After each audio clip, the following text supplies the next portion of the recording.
大家好啊，我是云飞。大疆 Mic 是一款2022年初就推出的麦克风，去年我入手一直使用到现在，稳定可靠的收音系统，优秀的内录，这大半年的时间使用下来，我不管是相机拍摄还是手机拍摄都用着它。当初我说下一代肯定会把降噪功能给加上，这不大疆 Mic 2就来了嘛。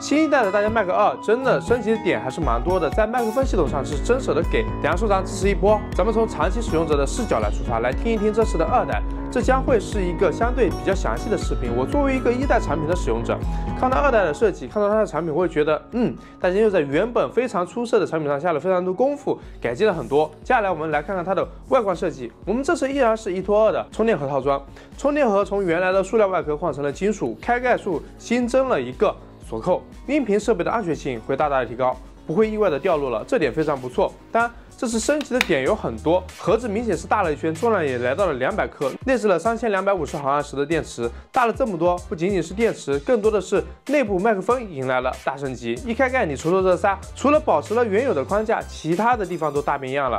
麦克风的拾音口从这么点变成了覆盖整个顶部，全向指向，频率响应范围50赫兹到20千赫兹。大疆 logo 这边也变得科技感满满，全部是透明了。开机键和使用频率更高的录制键位置调换，磁铁的吸力增加，夹子内部的牙齿加强，可以更方便的 加紧衣服。发射端还是有3.5毫米的接口 ，Type-C 的接口，一个可以外接密头，一个可以用来传输内录的音频数据。来到接收端，我们可以发现大疆这次使用橙红色作为点缀，发射端的录制、接收端的新增的旋钮、输出口都有橙红色的强调。这次发射端的冷却口是直接集成在本体上面的，切换相机拍摄就不需要麻烦的切换下方的接口了。这次下方接口连接处应该是加强了，在增加 Type-C Lightning 接口的时候，可以明显感觉到阻力的增强。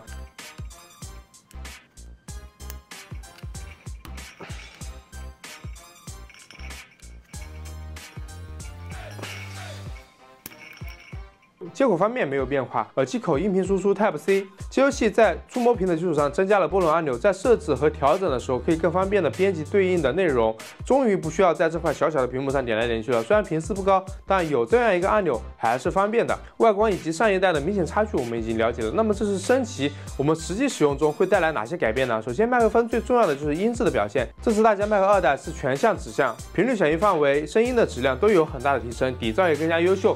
我们直接录制3个麦克风的声音一起来对比一下，来看看区别。我们现在来听一听这个声音音色的一个区别，因为录音我们里面最重要的就是咱们声音的一个质量嘛。大疆这次据说升级了非常多，然后这次我们来听一听这3个设备它内录的一个区别。这个是1代，这是大疆的2代，这个是门马的。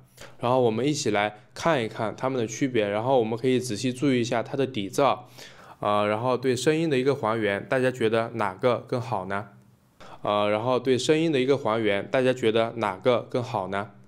然后对声音的一个还原，大家觉得哪个更好呢？刚好提到内录，大疆2代的内录发射端有8GB 的储存空间，能录制长达14个小时的48K 赫兹24比特无压缩音频。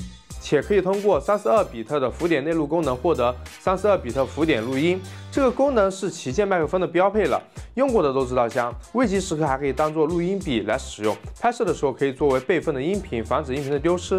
但说句真的，我用过的麦克风真的挺多的，大疆的内录应该是第1档位，别的我们先不对比。 内录的文件从来没有出过错，这个你们先别笑。别的或多或少会出现音频和视频对齐不了的情况，真的非常糟心。这也是我一直使用大疆的一个原因。这点长时间用过的都知道，稳定是一件多么重要的事情。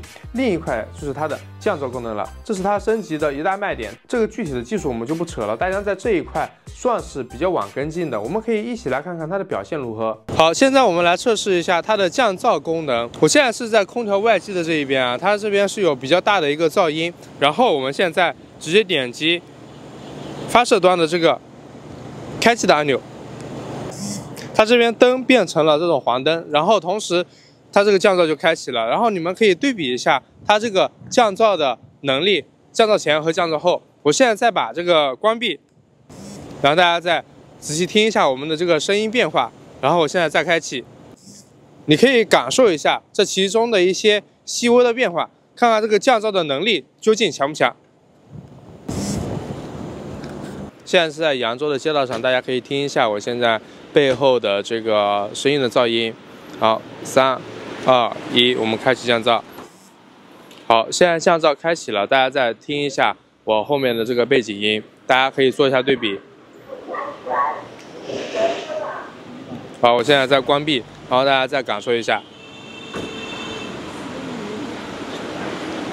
好，再开启，然后大家可以评判一下它的这个质量。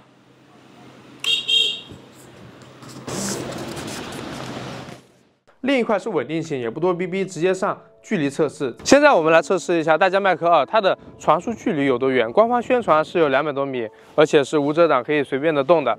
那我们现在来测试一下，现在这个距离已经超过了我们正常会使用它的一个距离了。这个距离目前来说是超级远了。然后现在我是背对它的一个状态，然后我们可以后期我们可以尝试来看一下它这个传输的距离和传输的一个质量是怎么样子的啊？现在这个距离已经非常的远了啊！现在我们来测试一下它的极限距离。我将从这边，然后到那个镜头那个围墙那里，看看它这个极限距离行不行啊？现在有吗？1234，1234。现在这个距离估计已经目测距离已经有100多米了，应该快200了。那我现在转过来，这样就立马就有了是吗？对，立马有了，只要你不遮挡。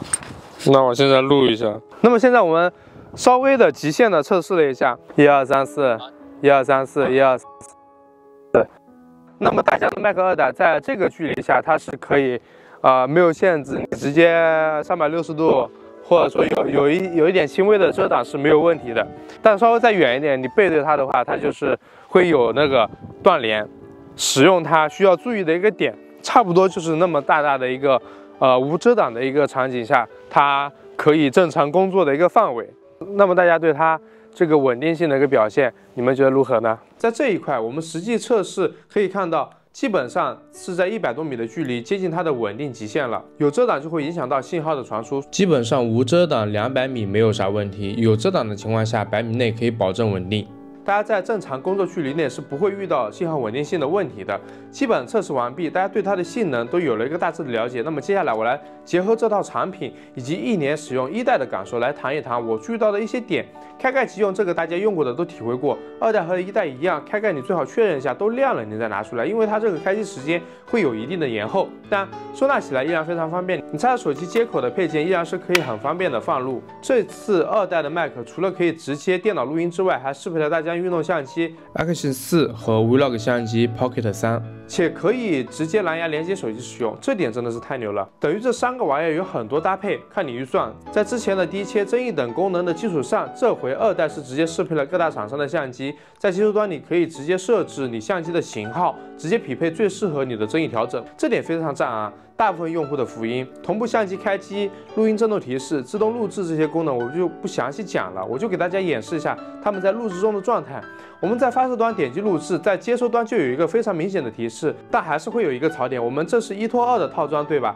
目前依然无法同步录制。如果这2个发射端都在线，按下录制键依然是只能开启一个的录制，而不是2个都能直接开启。希望大家可以来个固件更新一下，我觉得这个应该是一件非常简单的事情啊。在续航方面，充电盒的容量确实挺大的，以我的使用情况来说，1个礼拜记得充1次电就基本上没有问题。总续航的时间综合下来有18个小时左右，不包括充电盒的话，直接使用半天没有问题，6个小时的续航。我其实蛮早就拿到了这款产品，也一直使用着，它给我的感觉就像是一台智能手机，很多场景都直接预设在内部，给了我们很多懒人的体验，也就是智能化，更好的声音，不错的降噪表现，不断优化的细节，可以单独使用的发射端可以搭配大疆相机生态。明年又是赚大疆麦克风的一年，市面上很多视频都会出现它的身影，虽然不是完全的完美，但绝对用的舒服。这就是我对大疆麦克2代的评价，这就是我使用它的感受，真的目前体验第一，希望可以在一定程度上帮助到大家选购。视频有限，这还不是它的全部，大家有啥问题可以在评论区或者弹幕一起来讨论，对你有帮助的话，要个3连不过分吧，记得多多支持。我是云飞，我们下期视频再见。